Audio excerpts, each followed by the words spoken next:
Hey, how's it going? And today we're going to be talking about filming in Fortnite. And to start this, we're just going to go into a simple island template here and just go create. I'm not going to save my prior project and just give it a minute to load up here. And it starts off like this. It looks like this in default. There's two spawners to begin with, and I'm just going to delete each one of those because they're going to end up being a problem later. And what I'm going to do here is I have this idea of we want to film the player character just running toward the camera, like in kind of an action sequence. And so what I'm trying to get my camera in position here. We need 1, 2, 3, 4 things for this. So let's just go get those things right now. The first thing is we're going to need a cine camera. That's the main thing we're going to need. So I have one up here, and I'm just going to drag it into the scene right here. And while I have it and I can view it, I'm going to position it. So one thing that happens, I've noticed, is sometimes you'll lose sight of the camera itself. Like the camera, it'll be visible like it is right now in the scene, but then at some point you won't be able to see this, and then it's weird. It's hard to navigate with it. So with the cine camera selected, all we're going to do is we're just going to bump up the aperture to 22, and we can leave the field of view at 35. And there, I'm not trying to make any crazy shot. So I'm just going to make a shot of this camera kind of on a pedestal going up. And then our character will be running like where that mountain is toward us. And so that's going to be our action sequence. So we've got our cine camera. Now to trigger all this to happen, we need something called the cinematic camera device right here. And this basically will trigger the camera to turn on. And it's really kind of misleading to talk about this camera filming, but I just say it's filming, but really what it's doing is it's live streaming, just like a camera at a football game. So player characters can come in and come out of the scene. And what this means for you is that it can cut down on the amount of animation that you have to do, because you can control the character's animation in real time with the player controller. So if you think about it and think out your shots and get creative, like we're getting creative right here, we'll end up having this really cool scene of the character running straight toward the camera. And if you were to try to animate that by hand or any other way, it would take a long time. But using the player controller as our animation device, it opens up a world of potential animations to us. So that's what's really kind of cool about this. The other thing is that we're not really, because we're live streaming, if we really wanted to record this footage, when we're playing it back, we'd have to use some screen recording software like Camtasia or something to record the actual video footage if we wanted an actual video file of this, like to edit to make a trailer or something like this. So if I'm not recording this with screen recording software as I'm doing it, then there's no recording of what happened. So can't render out a video file. We can only record in real time. So anyway, we've got our camera, we've got our cinematic device here, and so it's going to want a sequence to film, and it's going to want something to trigger it. So now that's kind of the next sneaky part of what we're going to do here is let's go ahead and create a level sequence. So we're going to right click, go to cinematics, and create a level sequence. We'll just leave it called new level sequence. We'll double click into it. With the cine camera selected, we're going to go ahead and add it to our sequence. And it kind of jumps us into this view, which I guess is the view of the cine camera actor. Okay, and then what we're going to do is I'm going to hit Control and scroll wheel out.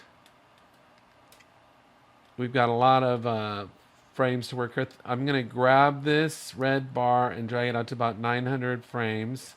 Then I'm going to drag this to extend our scene out. So we'll have about 951 frames of footage. I'll click that little icon to enable camera cuts.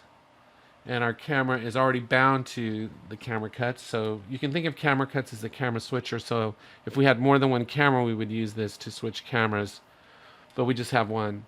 And then the last thing we're going to do is with the cine camera actor selected and auto keyframe on, we're going to go ahead and click that little button there and add a keyframe. We're going to click here and jump to the end of our footage here. And it looks like we jumped out of our view a little bit when I did that. I don't know why it did that. So let's jump back. Looks like there's a change here somewhere. Not sure why the perspective is changing like that. We haven't keyframed anything. It looks like it's jumping from the perspective view. I think that's the issue. Let's see.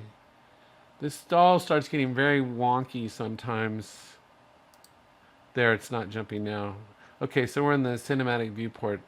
Okay, so this is our first frame. We'll jump to the end frame, and then on the with the cine camera selected on its Z axis, we're going to just pedestal up like that. And that's basically our animated camera movement. Okay, and then that takes care of that. So now this thing locks up, so we have to come here and switch to the default viewport. We don't want to mess with anything else. Now, we got to keep our bearings. There's our camera. So now what we're going to do is I'm going to fly over here. I'm going to fly over here and get a pretty good distance away from, this will be a nice grand run. So I know that's the direction I'm going to have to run. So I'm going to spawn in. So you see that mountain, you have to kind of have your bearings because you're going to be controlling the player character, and sometimes you're going to be seeing it from the reverse angle, and it's kind of hard to control the player character sometimes, but you'll get the hang of it with practice. So anyway, what we're going to do now is we're going to bring in a player spawner. So let me go back in the content browser. We're going to bring in two things. We're going to bring in the player spawner. So let me search for that. Player spawner, because we want to spawn in over here, away from kind of at the beginning of our scene here. Player spawner right here. So that's where we're going to spawn in. And let's go ahead and turn this guy the direction that we know we need to be facing. So we know we got to run that way. I don't know if that's going to help us. And then we just need a trigger, because we're going to need something to trigger the camera to start, the sequence to start recording. And so we're going to get a trigger here and just drag that right there. Okay, now with all that set, all we have to do now is I just have to get that cinematic camera device right here. And for our sequence, we'll just choose our new level sequence. And then here it's going to be play. We want it to start playing on our trigger. So just search for our trigger right there. And it's going to be on triggered. So let me explain what's going to happen is I'm going to spawn into the scene. As soon as I hit this trigger, it's going to cause this sequence to start filming, recording, or streaming in the video. Our view will jump from the player character to our cine camera way over there. And we'll be able to see our character way over here in the distance. And then once I get my bearings, I'll start running toward the camera. And then you'll see we'll get a pretty cool shot out of it. But the great thing about it is I'm animating it through the player character, and it's saving me a lot of time with animation. But you've got to kind of go through this trickery to get it all set up. So what I'm going to do now is I'm just going to go ahead and launch the session, and then I'll come back when we're ready to go. Okay, it looks like we're ready to go. So here we are. I spawned in, and I need to run over there. And as soon as I hit that trigger, it's going to trigger the sequence to start filming. And the camera position is going to switch from here, the player character, to that camera. So I'm just going to look like a little tiny thing way off in the distance. It's pretty trippy. So here we go. And then what I would be doing is I'd be recording this with screen recording software too on top of all this. So let's go and see if it works.